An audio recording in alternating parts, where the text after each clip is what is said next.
Projeto Audiobiblioteca apresenta Silmarillion, de J.R.R. Tolkien. Quinta Silmarillion. A história das Silmarils. Com Ainur Indali. A música dos Ainur. E Valakenta. Relato dos Valar, aos quais foi acrescentado a Calabeta, a queda de Númenor, e dos Anéis de Poder e da Terceira Era. Ainur Indali. A música dos Ainur. Havia Eru, o único, que em Arda é chamado de Ilúvatar. Ele criou primeiro os Ainur, os sagrados, gerados por seu pensamento, e eles lhe faziam companhia antes que tudo o mais fosse criado. E ele lhes falou, propondo-lhes temas musicais, e eles cantaram em sua presença, e ele se alegrou. Entretanto, durante muito tempo, eles cantaram cada um sozinho ou apenas alguns juntos, enquanto os outros escutavam, pois cada um compreendia apenas aquela parte da mente de Ilúvatar da qual havia brotado e evoluía devagar na compreensão de seus irmãos. Não obstante, de tanto escutar, chegaram a uma compreensão mais profunda, tornando-se mais consonantes e harmoniosos. E aconteceu de Ilúvatar reunir todos os Ainur e lhes indicar um tema poderoso, desdobrando diante de seus olhos imagens ainda mais grandiosas e esplêndidas do que havia revelado até então, e a glória de seu início e o esplendor de seu final tanto abismaram os Ainur, que eles se curvaram diante de Ilúvatar e emudecerão. Disse-lhes então Ilúvatar, a partir do tema que lhes indiquei: desejo agora que criem juntos, em harmonia, uma música magnífica. E, como eu os inspirei com a chama perecível, vocês vão demonstrar seus poderes ornamentando esse tema, cada um com seus próprios pensamentos e recursos, se assim o desejar. Eu, porém, me sentarei para escutar, e me alegrarei, pois, através de vocês, uma grande beleza terá sido despertada em forma de melodia. E então as vozes dos Ainur, semelhantes a harpas e alaúdes, a flautas e trombetas, a violas e órgãos, e a inúmeros coros cantando com palavras, começaram a dar forma ao tema de Ilúvatar, criando uma sinfonia magnífica, e surgiu um som de melodias em eterna mutação, entretecidas em harmonia, as quais, superando a audição, alcançaram as profundezas e as alturas, e as moradas de Ilúvatar encheram-se até transbordar, e a música e o eco da música saíram para o vazio, e este não estava mais vazio. Nunca, desde então, os Ainur fizeram uma música como aquela, embora tenha sido dito que outra ainda mais majestosa será criada diante de Ilúvatar pelos coros dos Ainur e dos filhos de Ilúvatar. Após o final dos tempos, então, os temas de Ilúvatar serão desenvolvidos com perfeição e irão adquirir existência no momento em que ganharem voz, pois todos compreenderão plenamente o intento de Ilúvatar para cada um, e cada um terá a compreensão do outro, e Ilúvatar, sentindo-se satisfeito, concederá a seus pensamentos o fogo secreto. Agora, porém, Ilúvatar escutava, sentado, e por muito tempo aquilo lhe pareceu bom, pois na música não havia falha. Enquanto o tema se desenvolvia, no entanto, surgiu no coração de Melkor o impulso de entremear motivos da sua própria imaginação que não estavam em harmonia com o tema de Ilúvatar. Com isso procurava aumentar o poder e a glória do papel a ele designado. A Melkor, entre os Ainur, haviam sido concedidos os maiores dons de poder e conhecimento, e ele ainda tinha um quinhão de todos os dons de seus irmãos. Muitas vezes, Melkor penetrara sozinho nos espaços vazios em busca da chama imperecível, pois ardia nele o desejo de dar existência a coisas por si mesmo, e a seus olhos Ilúvatar não dava atenção ao vazio, ao passo que Melkor se impacientava com o vazio. E, no entanto, ele não encontrou o fogo, pois este está com Ilúvatar. Estando sozinho, porém, começará a conceber pensamentos próprios, diferentes daqueles de seus irmãos. Alguns desses pensamentos ele agora entrelaçava em sua música, e logo a dissonância surgiu ao seu redor. Muitos dos que cantavam próximo perderam o ânimo, seu pensamento foi perturbado e sua música hesitou, mas alguns começaram a afinar sua música a de Melkor, em vez de manter a fidelidade ao pensamento que haviam tido no início.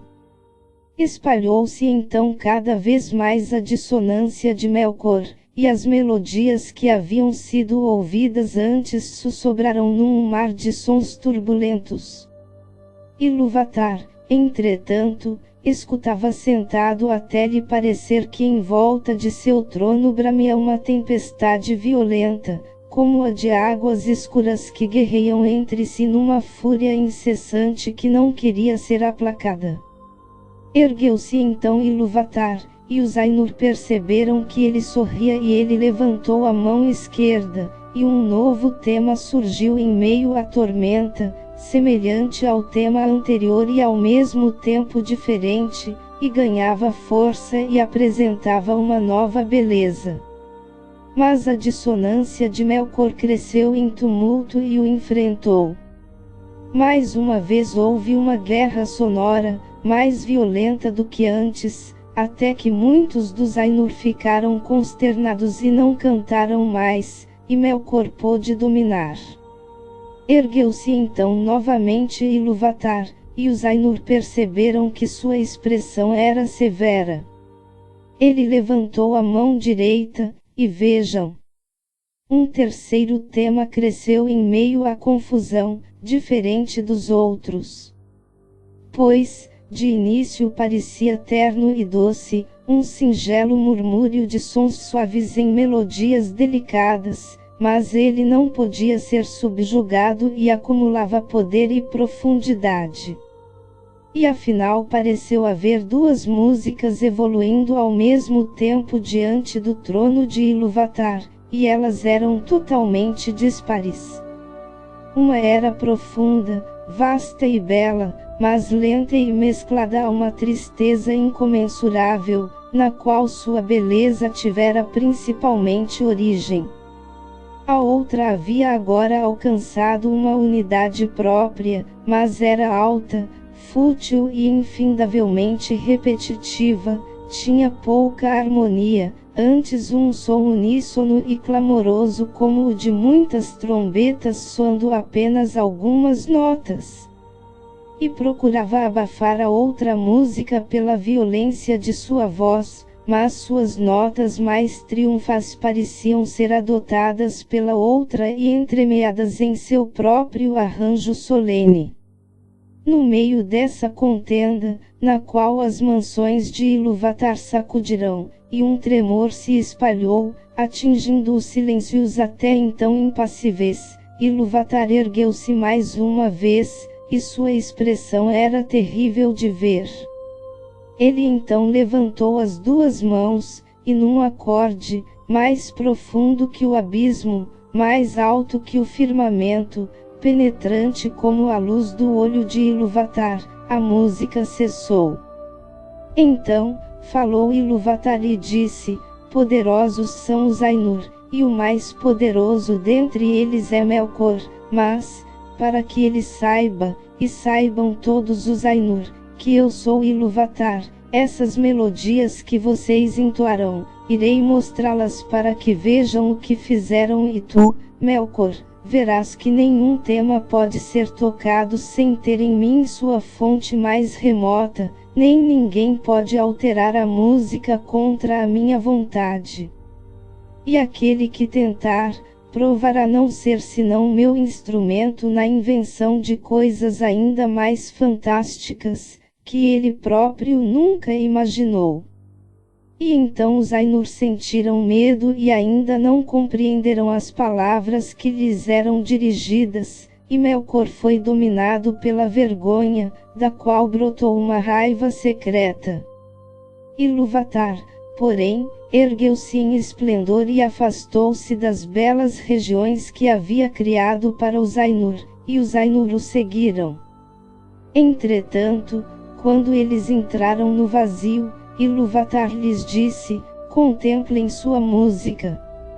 E lhes mostrou uma visão, dando-lhes uma imagem onde antes havia somente o som, e eles viram um novo mundo tornar-se visível aos seus olhos, e ele formava um globo no meio do vazio, e se mantinha ali, mas não pertencia ao vazio, e enquanto contemplavam perplexos, esse mundo começou a desenrolar sua história, e a eles parecia que o mundo tinha vida e crescia. E, depois que os Ainur haviam olhado por algum tempo, calados, Ilúvatar voltou a dizer: contemplem sua música. Este é seu repertório. Cada um de vocês encontrará aí, em meio à imagem que lhes apresento, tudo aquilo que pode parecer que ele próprio inventou ou acrescentou. E tu, Melkor, descobrirás todos os pensamentos secretos de tua mente e perceberás que eles são apenas uma parte do todo e subordinados à sua glória. E muitas outras palavras disse Ilúvatar aos Ainur naquele momento, e, em virtude da lembrança de suas palavras e do conhecimento que cada um tinha da música que ele próprio criara, os Ainur sabem muito do que foi, do que é e do que será, e deixam de ver poucas coisas. Mas algumas coisas há que eles não conseguem ver, nem sozinhos nem reunidos em conselho, pois a ninguém a não ser a si mesmo Ilúvatar revelou tudo o que tem guardado, e em cada era surgem novidades que não haviam sido previstas, pois não derivam do passado. E assim foi que, enquanto essa visão do mundo lhes era apresentada, os Ainur viram que ela continha coisas que eles não haviam imaginado. E, com admiração, viram a chegada dos filhos de Ilúvatar, e também a habitação que era preparada para eles. E perceberam que eles próprios, na elaboração de sua música, estavam ocupados na construção dessa morada, sem saber, no entanto, que ela tinha outro objetivo além da própria beleza. Pois os filhos de Ilúvatar foram concebidos somente por ele, e surgiram com o terceiro tema. Eles não estavam no tema que Ilúvatar propusera no início, e nenhum dos Ainur participou de sua criação.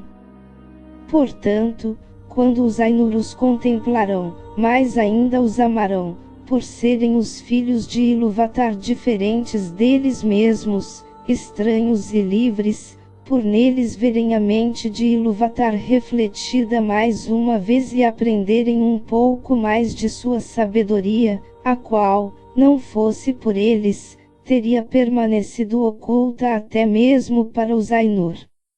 Ora, os filhos de Ilúvatar são elfos e os homens, os primogênitos e os sucessores. E em meio a todos os esplendores do mundo, seus vastos palácios e espaços e seus círculos de fogo, Ilúvatar escolheu um local para habitarem nas profundezas do tempo e no meio das estrelas incontáveis.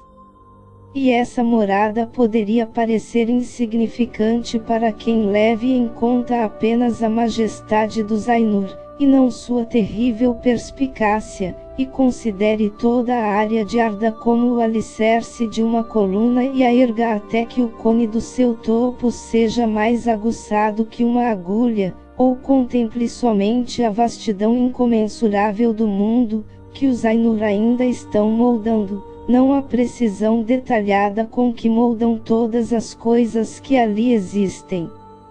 Mas, quando os Ainur contemplaram essa morada numa visão e viram os filhos de Ilúvatar surgirem dentro dela, muitos dos mais poderosos dentre eles concentraram todo o seu pensamento e seu desejo nesse lugar. E, desses, Melkor era o chefe, exatamente como no início ele fora o mais poderoso dos Ainur que haviam participado da música. E ele fingia, a princípio até para si, que desejava ir até lá e ordenar tudo pelo bem dos filhos de Ilúvatar, controlando o turbilhão de calor e frio que o atravessava. No fundo, porém, desejava submeter à sua vontade tanto elfos quanto homens, por invejar-lhes os dons que Ilúvatar prometera conceder-lhes, e Melkor desejava ter seus próprios súditos e criados, ser chamado de Senhor e ter comando sobre a vontade de outros.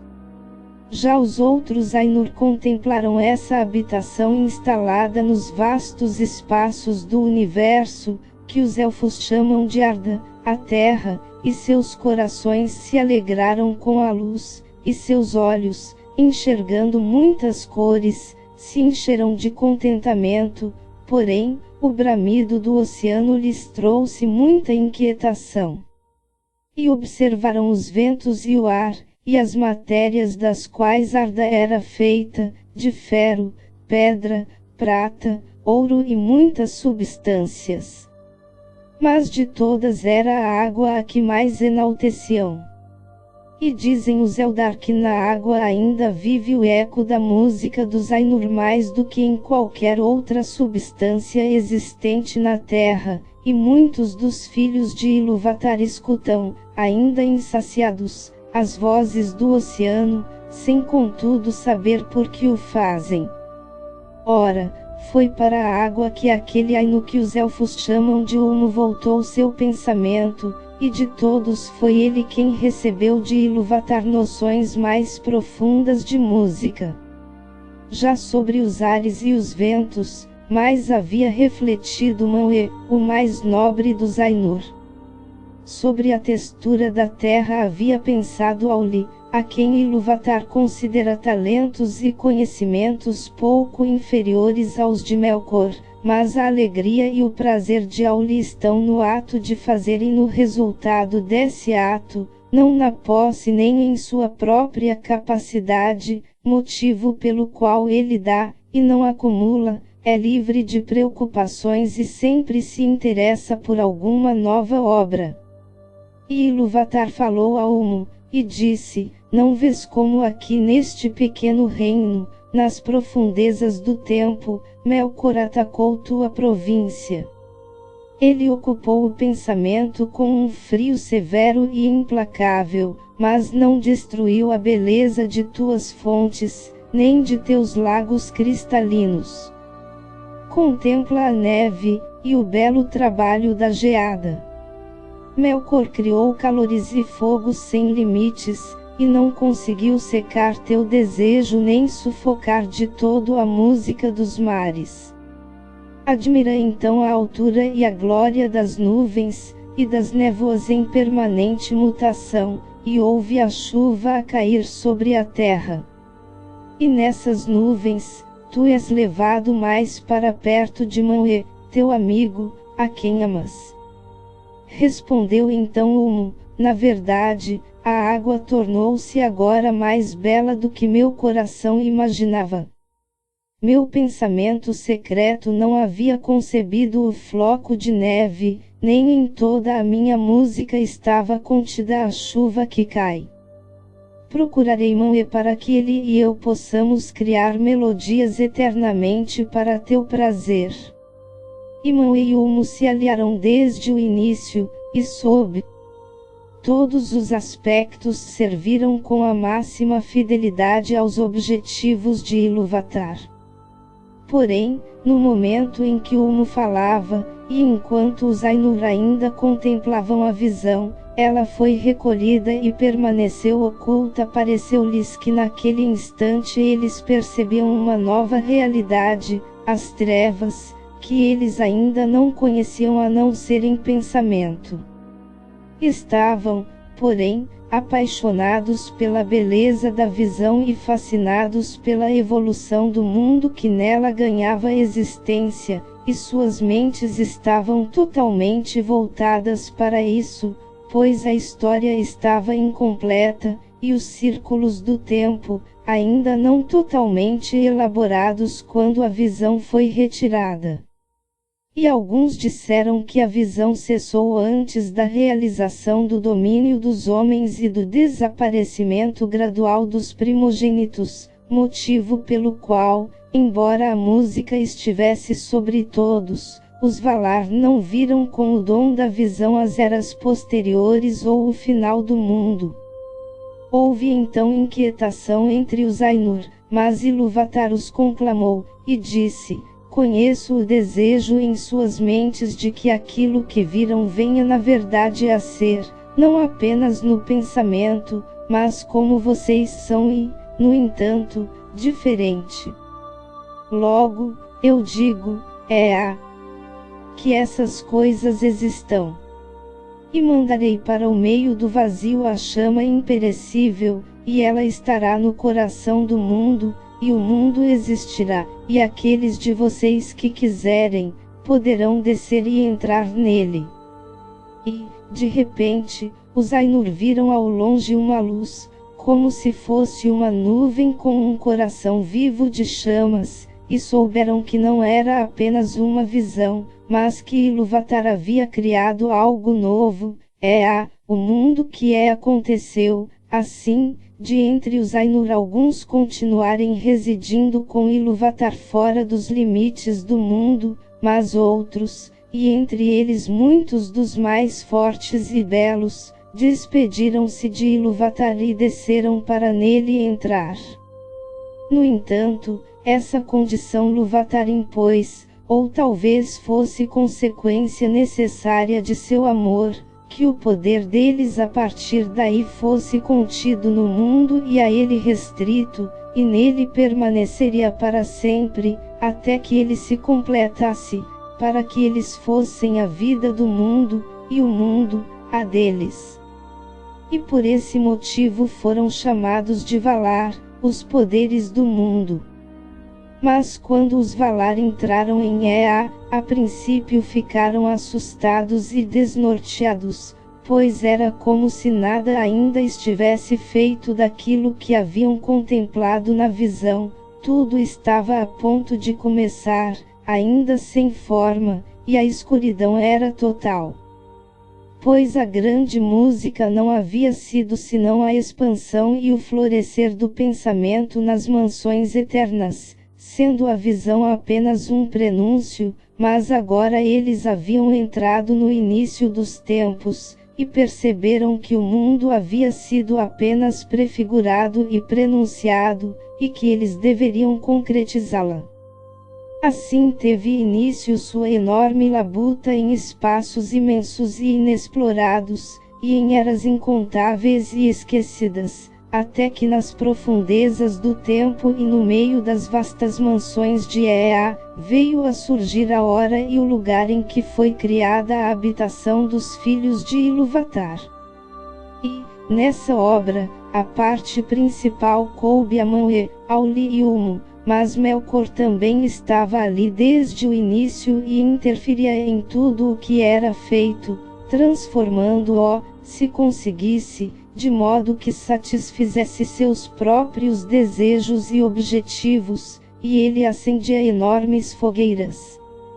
E assim, quando a terra ainda era jovem e repleta de energia, Melkor a cobiçou e disse aos outros Valar: este será o meu reino, e eu o designo como meu. Manwë era, porém, irmão de Melkor na mente de Ilúvatar, e ele foi o principal instrumento do segundo tema que Ilúvatar havia criado para combater a dissonância de Melkor. Imauê chamou a si muitos espíritos, superiores e inferiores, e eles desceram aos campos de Arda e auxiliaram Manwë, evitando que Melkor impedisse para sempre a realização de seu trabalho e que a terra murchasse antes de florescer. E Manwë disse a Melkor: este reino tu não tomarás como teu, pois muitos trabalharam aqui não menos do que tu. E houve luta entre Melkor e os outros Valar. E, por algum tempo, Melkor recuou e partiu para outras regiões, e lá fez o que quis, mas não tirou de seu coração o desejo pelo reino de Arda. Então os Valar assumiram formas e matizes, e, atraídos para o mundo pelo amor aos filhos de Ilúvatar, por quem esperavam, adotaram formas de acordo com o estilo que haviam contemplado na visão de Ilúvatar, menos na majestade e no esplendor. Além do mais, sua forma deriva de seu conhecimento do mundo visível, em vez de derivar do mundo em si, e eles não precisam dela, a não ser apenas como as vestes que usamos, e, no entanto, podemos estar nus sem sofrer nenhuma perda de nosso ser.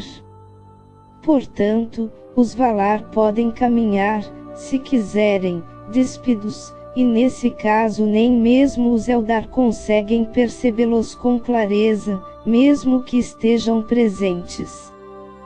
Quando os Valar desejam trajar-se, porém, costumam assumir, alguns, formas masculinas, outros, formas femininas, pois essa diferença de temperamento eles possuíam desde o início, e ela somente se manifesta na escolha de cada um, não sendo criada por essa escolha, exatamente como entre nós o masculino e o feminino podem ser revelados pelos trajes, mas não criados por eles.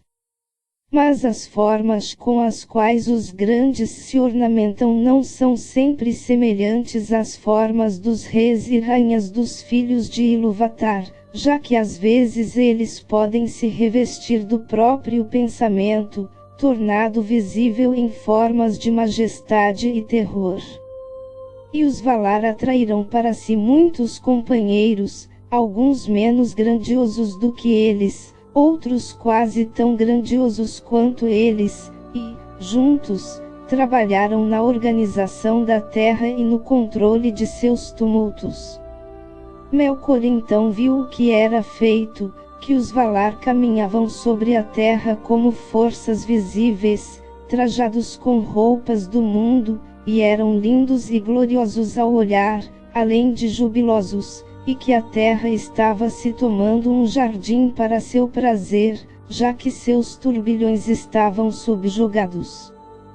Cresceu-lhe então muito mais a inveja, e ele também assumiu forma visível, mas, em virtude de seu ânimo e do rancor que nele ardia, essa forma era escura e terrível. E ele desceu sobre Arda com poder e majestade maiores do que os de qualquer outro Vala, como uma montanha que avança sobre o mar e tem seu topo acima das nuvens, que é revestida de gelo e coroada de fumaça e fogo, e a luz dos olhos de Melkor era como uma chama que faz murchar com seu calor e perfura com um frio mortal. Assim começou a primeira batalha dos Valar com Melkor pelo domínio de Arda, e sobre esses tumultos, os Elfos sabem pouquíssimo, pois o que foi aqui declarado teve origem nos próprios Valar, com quem os Eldaliei falavam na terra de Valinor e por quem foram instruídos, mas os Valar pouco se dispõem a relatar sobre as guerras anteriores à chegada dos Elfos.